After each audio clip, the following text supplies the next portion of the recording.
Bonsoir. Merci d'être notre invité ce soir. Un mot tout d'abord sur la guerre qui oppose Israël contre le Hamas. Vous vous êtes déjà exprimé à plusieurs reprises sur le sujet en appelant à construire un avenir de paix entre les Israéliens et les Palestiniens. C'est un appel que vous lancez encore et toujours ?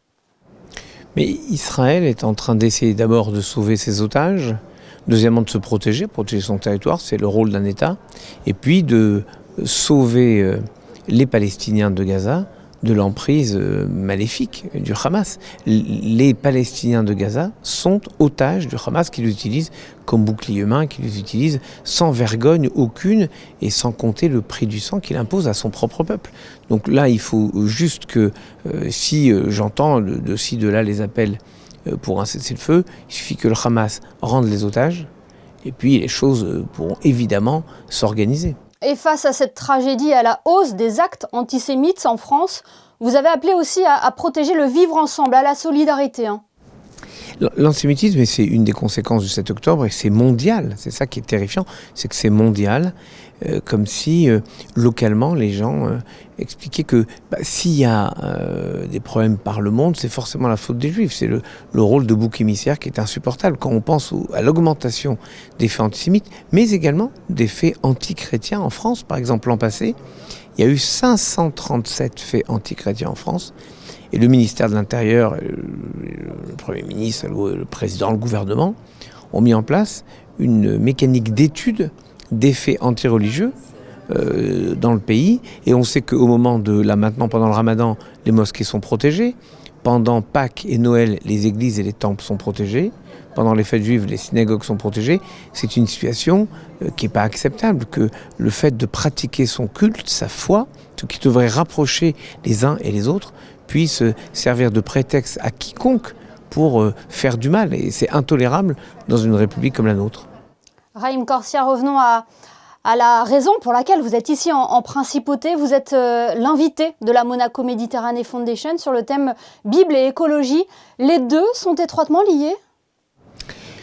Je pense que la Bible, qui raconte les invariants de l'humain, la Bible, ça ne raconte pas l'histoire d'Abraham, Isaac, Jacob, Sarah, Rachel, Rebecca, Léa. Ce sont des personnages formidables, les patriarches, les matriarches. Ça raconte ma vie, votre vie, la vie de chacun et chacune, de tous les temps, tous les lieux.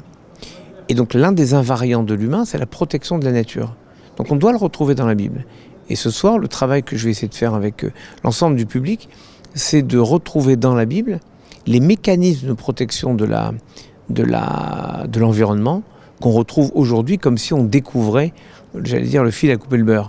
La réalité, c'est que nous avons depuis toujours cet intérêt, cette obstination de protéger la nature. Oui, elle offre quelques perspectives intéressantes à ce sujet. Oui, par exemple, regardez la jachère, quelque chose qu'on retrouve dans la Bible, qui dit simplement « Arrêtez de vous obstiner à tirer tout le temps de la terre. Laissez la terre se reposer. Une année tous les 7 ans. Alors après, ça va être une année tous les 6 ans, on peut discuter comme on veut. Mais le principe de demander à la terre de donner et à un moment de la laisser j'allais presque dire recharger ses batteries, se recharger, se refaire. Par exemple, on sait que les paysans ne cultivent pas tous les ans la même chose sur les mêmes terres, parce que ça épuise littéralement la terre. Donc voilà un principe que la Bible propose, ou encore le nouvel an des arbres. Une sorte d'attention particulière aux arbres, parce que, comme le dit la Bible, l'homme est un arbre des champs. En fait, et la grande différence, parfois, de l'écologie politique, c'est que c'est une écologie dans la Bible qui est un humanisme avant tout. Et aussi, les fêtes juives ont toujours un lien écologique. Oui, c'est vrai.